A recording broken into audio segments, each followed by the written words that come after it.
Some people lose the ability to walk. Others lose the reason to keep moving. I accepted the job because my 8-year-old son deserved more than overdue bills and whispered promises that next month would somehow be easier. Every interview before this one had ended with polite smiles and unanswered phone calls. When the private employment agency mentioned an opening as a personal assistant at the Moretti estate, they also warned me that no one had ever stayed longer than a single day. I almost laughed. Life had already taught me that difficult people were usually carrying stories no one else wanted to hear. The mansion stood above the Hudson River like a monument to another lifetime. Tall stone walls, perfectly trimmed hedges, and silent security gates surrounded a home that looked beautiful from a distance and painfully lonely up close. I adjusted the strap of my worn leather bag, smoothed the wrinkles from my simple navy blouse, and reminded myself why I was there. My son needed stability. Fear could wait until later. An elderly butler greeted me with impeccable manners, though the exhaustion in his eyes was impossible to hide. "Mrs. Collins," he said softly, "thank you for coming." Before I could answer, another employee hurried past carrying a stack of neatly folded towels. She slowed only long enough to whisper, "If he asks you to leave, do not take it personally." Her footsteps disappeared down the hallway before I could ask who she meant. Inside, the mansion felt strangely quiet. Expensive artwork decorated the walls, fresh flowers brightened every room, and sunlight poured through towering windows. Yet the house seemed to have forgotten how to breathe. Staff members completed every task with remarkable precision while avoiding unnecessary conversation. Even the sound of polished shoes against marble floors felt carefully controlled. During orientation, I finally asked the butler why everyone looked so tense. He hesitated before answering. "Mr. Moretti was once impossible to keep up with," he said. "Now he rarely leaves his private study." He never mentioned the wheelchair directly. He did not have to. The sadness in his voice told me enough. A few minutes later, I heard the quiet hum of an elevator somewhere beyond the grand staircase. Every employee instinctively paused. Their eyes shifted toward the hallway without anyone saying a word. I looked in the same direction and caught my first glimpse of Nicholas Moretti.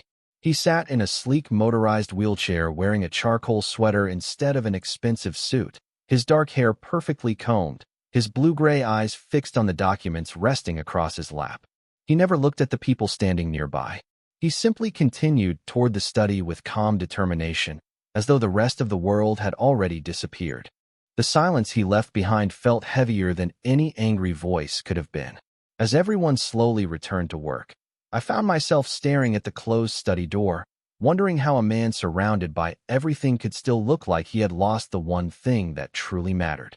The rest of my first day passed quietly, but the silence inside the Moretti estate never felt peaceful. It felt carefully maintained, as though everyone had agreed, without speaking, that certain subjects belonged behind closed doors.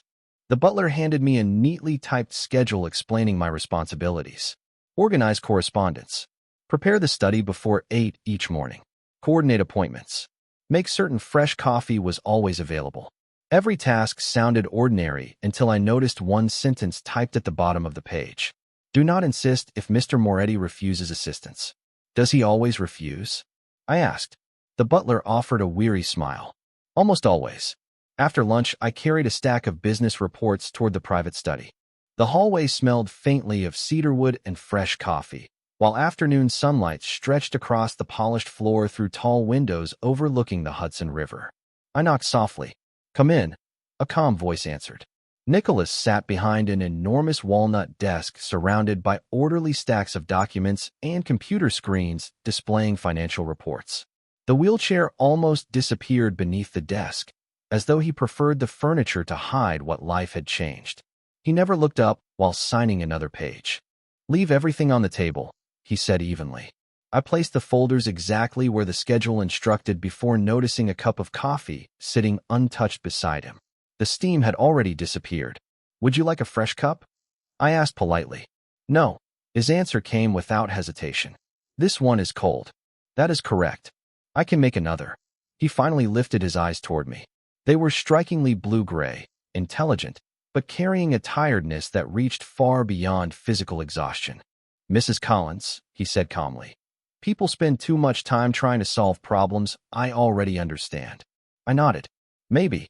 His attention returned to the paperwork. Then we understand each other. I quietly picked up the cold cup anyway. I am not replacing it because you need help, I said. I am replacing it because cold coffee tastes terrible. Before he could respond, I carried the cup back downstairs. The chef looked surprised when I asked him to prepare another pot, instead of simply reheating the old one.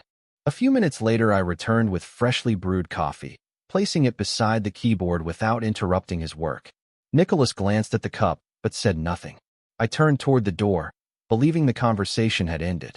Then his quiet voice stopped me. Why did you not argue? I looked back with a small smile. Because you already have enough people telling you what you cannot do. I would rather spend my energy doing something useful. He studied me for several long seconds before giving one almost invisible nod. As I stepped into the hallway, I noticed the butler standing several feet away, watching with open disbelief. You were inside for nearly 10 minutes, he whispered. No assistant has ever stayed that long on the first day. The next morning, I arrived 15 minutes early, carrying a fresh notebook, a carefully organized planner, and the determination that had carried me through every difficult season of my life. My son had hugged me before school and reminded me to smile because, in his words, smiles were free and people forgot to use them. I thought about that as I walked through the silent halls of the estate. The study door was already open. Nicholas sat exactly where I had left him the afternoon before, surrounded by reports, contracts, and glowing computer screens. Morning sunlight poured through the tall windows behind him, but he never looked outside. It was as though the entire world had been reduced to numbers and obligations. I quietly arranged the day's schedule on the corner of his desk before placing a fresh cup of coffee beside it. Good morning, I said. He glanced toward the cup before looking at me. You came back. The words were simple, but they carried genuine surprise. I smiled.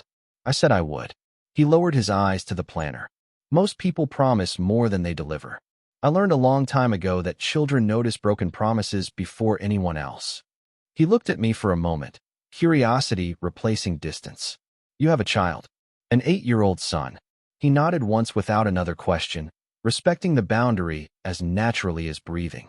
Throughout the morning, we worked side by side in comfortable silence. I organized correspondence, answered phone calls, and prepared meeting notes while Nicholas directed conversations with remarkable clarity. Listening to him negotiate complicated business decisions, I realized the wheelchair had never diminished his intelligence. It had only convinced too many people to see the chair before the man. Around noon, I noticed the lunch tray waiting outside the study exactly as it had been delivered, untouched. I gently carried it inside and placed it within easy reach. You have another meeting in 30 minutes, I said softly. Your mind deserves fuel before your schedule asks more from it. He looked at the tray, then at me. You always find a different way to say the same thing. I laughed quietly, probably because I have spent years convincing an 8-year-old that vegetables are not the enemy. For the first time, a genuine smile reached his eyes before it reached his face. It lasted only a heartbeat, but it was real. He picked up the fork without another word and began eating while continuing to review the documents in front of him. As I stepped into the hallway, I found the butler standing there once again. His expression held quiet amazement. Yesterday he accepted your coffee, he whispered. Today he ate lunch on time. Mrs. Collins, I believe you have accomplished something no one else realized was even possible. Over the following weeks, I discovered that healing rarely arrived through dramatic moments. It usually appeared disguised as ordinary routines repeated with quiet consistency. Every morning before Nicholas entered the study, I opened the curtains just enough to let the first sunlight reach his desk without reflecting against his computer screens. I moved the bookshelf he used most often within easier reach, replaced heavy folders with lighter binders, and arranged his calendar so the busiest meetings were separated by short breaks. None of those changes were requested. They simply made the day a little easier. At first I worried he would ask me to put everything back exactly as it had been. Instead, one morning he rolled into the study, paused beside the desk, and looked around for several silent seconds. The room feels different, he said. I nodded. Only a little. His eyes followed the warm light stretching across the polished floor. I can actually see the river from here now. I thought you might like the view. He did not answer immediately.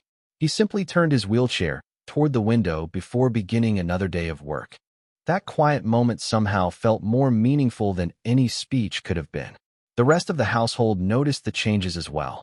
Fresh flowers appeared in the hallway every Monday. The chef began preparing lighter lunches after learning Nicholas actually finished them. The butler no longer watched every conversation with anxious concern. Even the atmosphere inside the mansion seemed to breathe more freely. One afternoon, I found a stack of unopened books waiting in the library. Their pages were still perfectly crisp. I carried 3 of them into the study and placed them beside the window. I thought these deserved better than collecting dust, I said. Nicholas glanced at the covers before recognizing one written by his favorite historian. I ordered these almost 2 years ago. Then perhaps today is the right day to open the first one. He rested his hand on the top volume without speaking. As I turned to leave, his quiet voice stopped me once again. Rachel. I looked back. Thank you for never treating me like I was fragile. I smiled gently. You are not fragile. You are simply living differently than you once imagined. He lowered his eyes for a moment before giving a small nod. Most people only see the wheelchair. I see the man who keeps an entire company running before breakfast, I replied. The chair just happens to arrive first.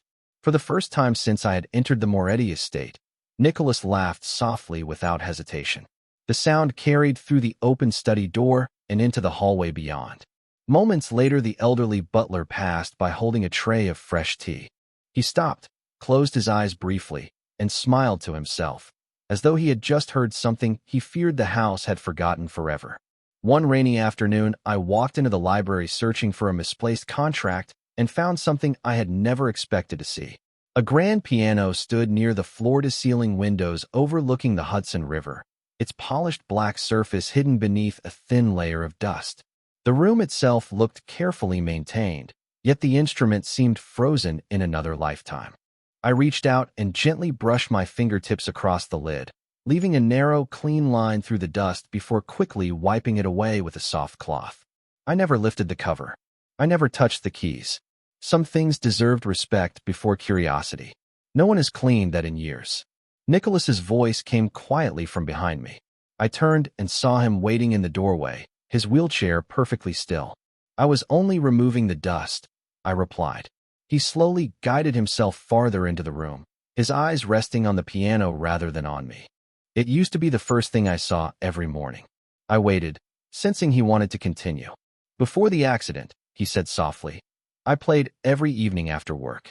Not because I was talented, because it reminded me there was more to life than meetings and numbers. His hand rested lightly against the arm of his wheelchair. After everything changed, I convinced myself there was no point in looking at it anymore. The room fell quiet except for the gentle sound of rain tapping against the tall windows. I carefully folded the cleaning cloth and placed it beside the piano bench. Music does not care whether someone is standing or sitting, I said. It only asks whether someone is willing to listen. Nicholas looked toward me with an expression I had never seen before. It was not sadness. It was memory. I walked to one of the nearby shelves and noticed several framed photographs tucked behind a row of books. In one picture, a younger Nicholas sat at the same piano, smiling beside an older woman whose eyes reflected unmistakable pride. I quietly returned the photograph to exactly where I had found it without asking who she was. Thank you, he said after a long silence. For what? For not asking questions I was not ready to answer. I smiled gently. Everyone deserves to choose when they tell their story. As I started toward the door, a single piano note echoed softly behind me. Then another. They were slow, uncertain, almost hesitant, but unmistakably alive. I closed the library door without looking back, because some miracles become stronger when no one is watching them happen. Several weeks later, the first warm Saturday of autumn arrived wrapped in clear blue skies and crisp air drifting across the Hudson River. As I organized the week's correspondence, I heard an unexpected sound outside the study window. Laughter. It was soft, young, and completely unfamiliar inside the Moretti estate. I looked outside and smiled before I realized why. My son had finished his soccer practice early, and the butler had kindly invited him to wait in the garden until I completed my work. He wandered carefully among the flower beds, fascinated by the fountains and towering oak trees. Nicholas noticed him too. He quietly stopped reviewing financial reports and looked through the glass without saying a word. Would you like to go outside? I asked gently. He hesitated. It has been a long time. Then today seems like a good day to change that. Several minutes later, we rolled slowly along the stone garden paths beneath golden leaves dancing in the afternoon breeze. The estate felt completely different beneath open skies than it ever had inside the quiet study. My son looked up as we approached and smiled with the fearless honesty only children possess. Mom says you are the smartest person in the building, he said cheerfully. Nicholas blinked before looking toward me with amused surprise. Does she? I laughed quietly. I may have mentioned that you solve impossible problems before breakfast. My son nodded seriously. Then maybe you can solve this one too. He held out a small wooden birdhouse he had been trying to assemble for school. One side refused to fit correctly. Nicholas accepted the pieces with careful hands, studying them for a moment before rotating one panel. Try this angle instead, he suggested. Within seconds, the pieces slipped together perfectly. My son's face lit up with excitement. You fixed it. Nicholas smiled without realizing he was smiling. You already knew how. You only needed a different view. The three of us remained beneath the old maple tree while my son proudly painted the little birdhouse bright blue. I watched Nicholas quietly offering ideas, laughing at innocent questions, and pointing toward birds gathering near the riverbank. He no longer looked like a man imprisoned inside yesterday. He simply looked present. When the afternoon sun began settling lower across the gardens, he turned his wheelchair toward the mansion very slowly, almost reluctant to leave. Thank you, he said as we reached the terrace. For today? I asked. He shook his head gently. For reminding me that life did not end when my world changed. It simply waited for someone patient enough to invite me back into it.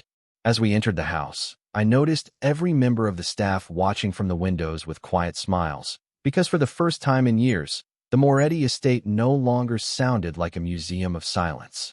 It sounded like a home learning how to laugh again.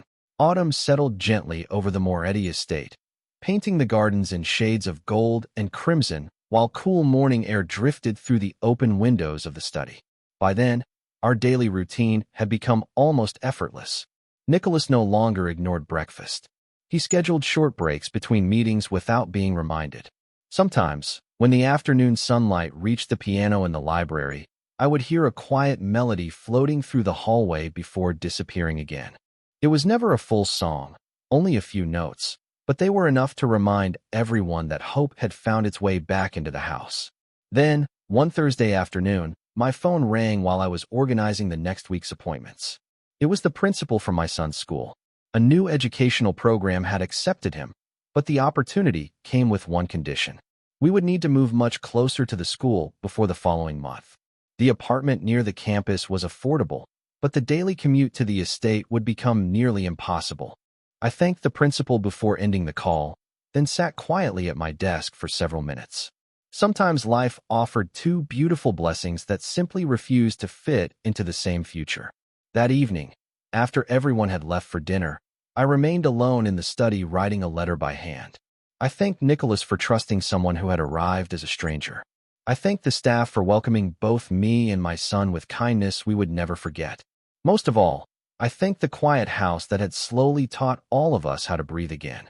Before leaving for the evening, I placed the sealed envelope neatly in the center of Nicholas's desk beneath tomorrow's schedule. The following morning, I arrived earlier than usual, determined to finish my remaining responsibilities with the same care I had given every day before. Nicholas entered the study carrying his usual folder of reports, greeted me with a small familiar smile, then noticed the envelope. He opened it slowly. As his eyes moved across the page, the smile disappeared, replaced by a silence that felt heavier than any words. When he finally looked up, there was no anger in his expression, only quiet disappointment. You accepted another position, he said softly. I nodded. It is closer to my son's school. He lowered the letter carefully onto the desk, treating it with the same respect he had shown every conversation we had ever shared. When were you planning to tell me? Today, I answered honestly. I wanted you to hear it from me before anyone else. The room remained still as morning sunlight spilled across the polished floor between us. After several long moments, Nicholas folded the letter with careful hands and whispered the one sentence I never expected to hear. I understand. Somehow those two simple words broke my heart far more than if he had tried to convince me to stay. My final week at the estate passed more quietly than I expected. No one tried to change my decision. The butler continued preparing the morning schedule exactly as always. The chef still insisted I take home fresh bread for my son every Friday. The gardeners waved whenever I crossed the courtyard. Everything looked the same, yet every familiar routine carried the gentle sadness that comes before a meaningful goodbye. Nicholas never mentioned my letter again. He remained thoughtful during meetings, thanked me for each completed task, and even resumed spending a few minutes at the piano every evening. Somehow that quiet acceptance hurt more than any argument ever could have. On my last afternoon, I packed the final folders into labeled boxes and cleared the small desk that had become my own. As I slipped my notebook into my bag, there was a gentle knock on the open study door. The butler entered with a warm smile. "Mr. Moretti has asked everyone to gather in the garden." Curious, I followed him outside. The autumn sun rested low above the Hudson River, painting the trees with shades of amber and gold. Every employee stood beneath the old maple tree where my son had built his little birdhouse only weeks before. Nicholas waited there in his wheelchair, dressed in a navy sweater instead of his usual business attire. Beside him rested a small wooden table holding a single envelope and a tiny blue birdhouse almost identical to the one my son had painted. I looked at him in surprise. "What is this?" He smiled softly. "A thank you." He handed me the envelope first. Inside was not a contract, not a bonus, and not another job offer. It contained only a handwritten note. I read the first line twice before my eyes filled with tears. It said, "You reminded this house that dignity grows stronger when it is shared." Beneath the note was a second sheet of paper. It outlined a flexible position that could be done mostly from home, allowing me to work around my son's school schedule while visiting the estate only when necessary. "You said your son deserves to come first," Nicholas said quietly. I finally understood that helping someone sometimes means changing the opportunity instead of asking them to change their life. I looked at him, unable to speak for several moments. He continued before I could answer. "This is not an order. It is not an obligation. It is simply another choice. If your answer is no, you will leave today knowing you changed my life anyway." I folded the letter carefully against my heart as my son ran across the lawn carrying the little blue birdhouse with a wide smile. Looking at him, then back at Nicholas and the people who had become family in ways none of us expected, I realized that sometimes the greatest act of kindness was not refusing to let someone leave. It was loving them enough to build a future where they never had to choose between the people they loved most. I took the weekend to think before giving Nicholas my answer. My son noticed the envelope resting on our kitchen table every time we sat down for breakfast.